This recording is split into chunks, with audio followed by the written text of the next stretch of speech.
Саламатсыңар балдар, азыр кыргыз адабияты сабагы. Силер менен мен Тентимишева Замира Абдыжапаровна. Бүгүнкү сабакта биз Чыңгыз Айтматовдун Тоолор кулаган аттуу романы жөнүндө таанышабыз. Сабактын максатында силер романдын жазылыш тарыхы, чыгармада козголгон маселелер тууралуу, чыгарманын идеялык мааниси жана чыгарма тууралуу кызыктуу фактылар жөнүндө маалымат аласыңар. Аны эмесе сабакка көңүл бургула.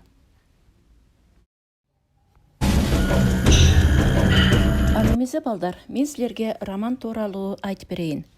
Чыңгыз Айтматов Тоолор кулаганда романын орус тилинде жазып, Москвада 2006 жылы Дружба народов журналына басылат. Кийинки жылы өзүчө китеп болуп чыгат. Дүйнөнүн көптөгөн тилдерине которулат.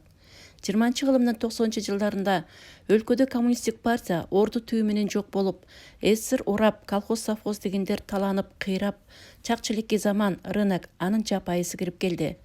Ушундай болмок беле, эми кайда барабыз дегендей суроолор баш катырды. Ушул суроолор Чыңгыз Айтматовду ойлонту.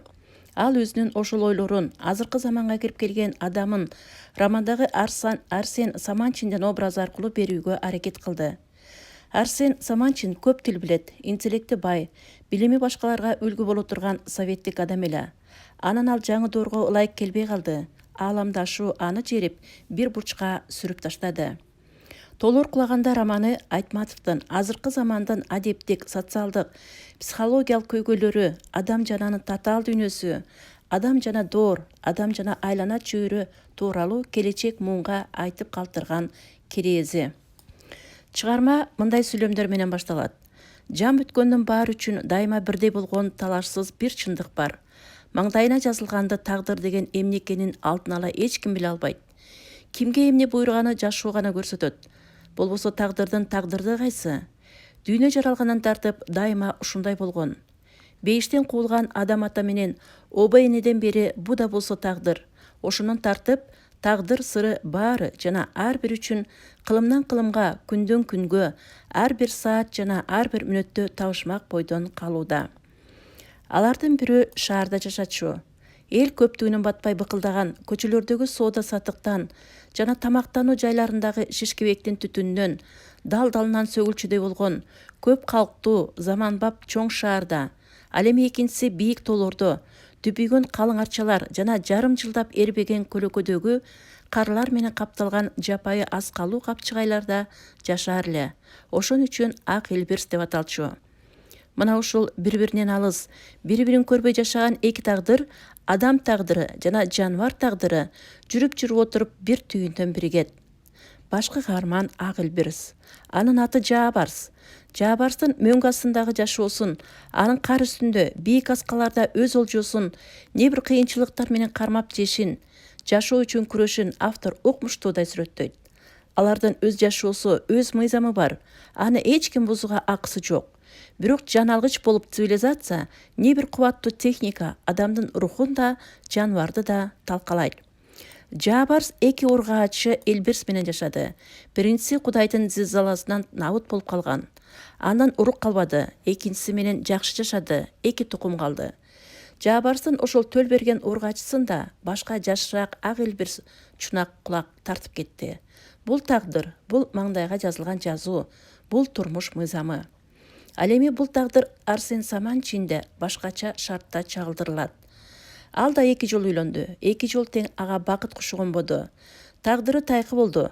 Ак Элберс деле, адам деле жаратылыштын жандыктары, экөөнүн тең башталышы, жаштыгы, карлыгы окшош болот. Өмүр аягында экөө тең капсаланга кабылат. Руханий жактан да, дене күч жагынан да. Арсен Саманчин өлкөгө таанымал журналисттердин бири. Курч ойлорду айткан, бийликти сындаган журналист болгон. Ошондуктан ага бут тосуулар, коркутуулар башталат. Куду Жаабарс аскалардын коңулунда жашынгандай, Арсен Саманчин да четке сүрүлө берди. Дал ушул убакта Айдана Самарова деген опера ырчысы менен таанышат. Айдана керемет үндүү опера ырчысы. Аны менен не бир бактылуу күндөрдү өткөрдү. Экөөнөн башка жан билбеген Хайзельбергдеги сүйүү тарыхын жүрөгүнүн соңку кагышына дейре эстен кетпей турушун каалады. ай нұры сүттөй төгілген махаббат түндөрүндө ак гүл жытын аңкыткан ландшафтта немистердин орто кылымдагы тарыхый шаарынын жогору жагындагы сейил бакта кынала басып жүрүшкөндө кыз кайып идеясы жаралган. Арсен Айданага түбөлүктүү колукту жөнүндө уламыш айтып берет. Ушул уламыш операга ылайык экенин айтып, аны операга айлантып, Айдананын башкы каармандын ролун аткарып чыгуусун каалайт. Арсендин ушул ыйык сезимдери да талкаланат. Куду Жаабарстын ургачысы башкага кетип калгандай, Айдана да акчалуу, байлыктуу адамга, шоумен Эрташ Курчалга ооп кетет. Арсен мыкты котормочу да болгон. Бир тууганы аңчылык менен шуулданган Мерген деп аталган фирмага котормочу болуу сунуш айтат. Фирма чет өлкөлүк байларды Кыргызстанга алып келип, алардын акчасын кагып алып аң улатат. Кезектеги аңчылыкты уюштуруу үчүн Мерген фирмасы араб байлары менен келишим түзөт. Аңчылар байлыкка туйтунган кишилер эриккенден акчанын көбүнөн эмне кылышты билбей дүйнө кыдырып мергенчилик кылышат. Бул жолда алар Кыргыз тоолоруна үзөңгүлөш ашуусундагы ак элбирстерге чыгышат. Байлык, акча кимдин гана көзүн кызартпайт. Арсендин айылдаштары арабтардын келгенин угуп, айылдык атаман Таштан Абган баш болгондор араб аңчыларын барымтага алып, акча талап кылууну ойлошот. Буга котормочу Арсен аралашышы керек. Ансыз болбойт. Албетте Арсен баш тартат. Анын баш тартуусу өлүмгө алып бармак.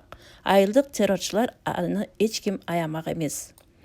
Жазуучуга мындай ой кайдан келип чыкты? Албетте, бул постсоветтик доордон кийинки адамдардын моралдык деградациясы, чет элдиктерге ачылган Кыргызстандын адамдардын кыйды ойлору, акча табуу максаттарынан улам келип чыкты да.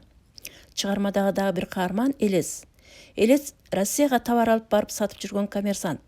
Кыргызстан эгемендүүлүктү алгандан бери келин кыздарыбыз, жигиттерибиз, апаларыбыз Россиянын, Казакстандын чөлдөрүнө чейин барып товарларын сатып турушкан. Арсен мына ушул кыз менен жашоосун уланткысы келген. Эл аралык аңчылар ала тоону заманбап ок атуучу курал менен аралап, Мерген фирмасы ала турган пайдасын санап, ак элбирстер мөңгүлөрдү аралап жүргөн кезде Арсендин ички дүйнөсү дүрбүлөңгө түштү. Бүткүл ушул кыямат күндөн адамдык абир менен чыккысы келди. Кыйкырды, үнүн жетишинче ала тоонун жырткычтары болгон ак элбирстерден колуңарды тарткыла деп каршылык кылды.